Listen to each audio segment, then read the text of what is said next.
I hope you like to learn about interesting facts about largemouth bass because I found some good ones for you today. Hi there, welcome to the Bass Fishing Life. I'm your host, Steve Rogers. Before we get into the video, 1, hit the subscribe button, 2, hit the notification bell. Thank you so much. Well, I don't know about the part of the world that you're from, but here in the upper Midwest the last few days it has rained a ton. I mean epic amounts of rainfall, which means I didn't get on the lake. So instead I spent some time on the internet doing some research for today's video, and I came up with 7 interesting facts that I think that you're gonna like. So let's go ahead and get into it. Fact number 1. Did you know that largemouth bass can eat prey 25 to 35% of their total body length? That's incredible. That means if there was a bait fish like this, a gizzard shad, bluegill, crappie, big old bullfrog, whatever it might be, a 20-inch largemouth could look at this and go, man, that is a perfect bite-size snack. Absolutely incredible. 25 to 35% of a largemouth's total body length. Let's get on to fact number 2. The lifespan of largemouth bass on average range from anywhere from 10 to 16 years. Now, if you're in the northern part of the United States, they're going to live longer. In the southern part, they're going to live a little bit shorter. As a matter of fact, a friend of mine was talking to a Minnesota DNR biologist when he was doing a study on the smallmouth bass up in the Boundary Waters. Now, these are smallies, not largemouth. But he said that the smallmouth up there on average grow about an inch a year. So if you catch a 20-inch smallmouth up in the northern part of Minnesota, there's a good chance that fish is 2 decades old. Now, with that said, the longest living largemouth bass on record that we know of came from the state of New York, and that fish was 23 years old. So these fish can live a long, long time. Fact number 3. The United States, to the best of our knowledge, has 30 million people that call themselves bass anglers. That's a big number.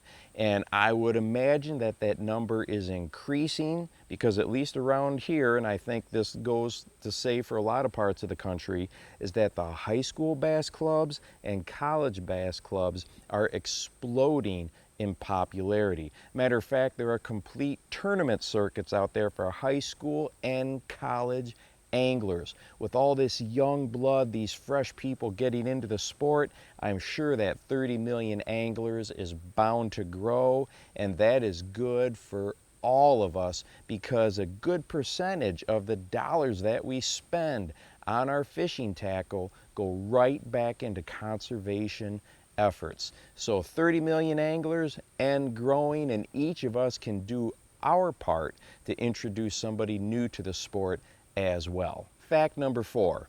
Now, we know that people in our Facebook group as well as here on the YouTube channel absolutely adore bass, largemouth, smallmouth, Kentucky bass, shoal bass, whatever they might be. But there are 5 states out there that have made the bass their state fish. Those states are Alabama, Georgia, Florida, Tennessee, and Mississippi. There's definitely a love affair with bass in those 5 states. Our 5th fact for you may not be a surprise to some of you savvy anglers that have been around for many, many, many spawning seasons. If you want to catch your personal best, the largest fish that you may ever catch, you're going to want to focus on the beginning of the spawn. The larger fish, the largest females, tend to come up and spawn first when that particular spawning season gets there.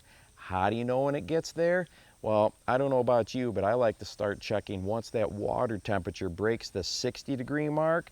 then I'm looking for those beds and I'm fishing those offshore ledges coming up into the spawning areas, because I know that the biggest fish are going to be some of the first ones to move up.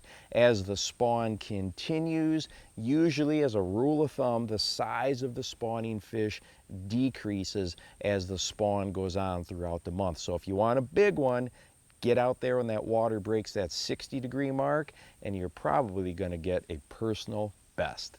Our sixth fact is one I have a hard time wrapping my head around. Largemouth bass have been spread all across the world, but did you know in many places they are considered an invasive species, and an invasive species of the bad kind?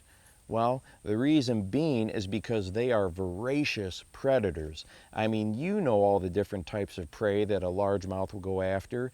Well, in some ecosystems, it's messing things up, so they are considered an invasive species because they're not natural to the area, and they're driving those ecosystems completely out of whack. So maybe it's time to get a plane ticket, head across the big pond, and help them out with their largemouth bass problem. I don't know about you, but that's a trip I would like to take. The seventh fact that I ran across that I want to share with you today, I think is my favorite one.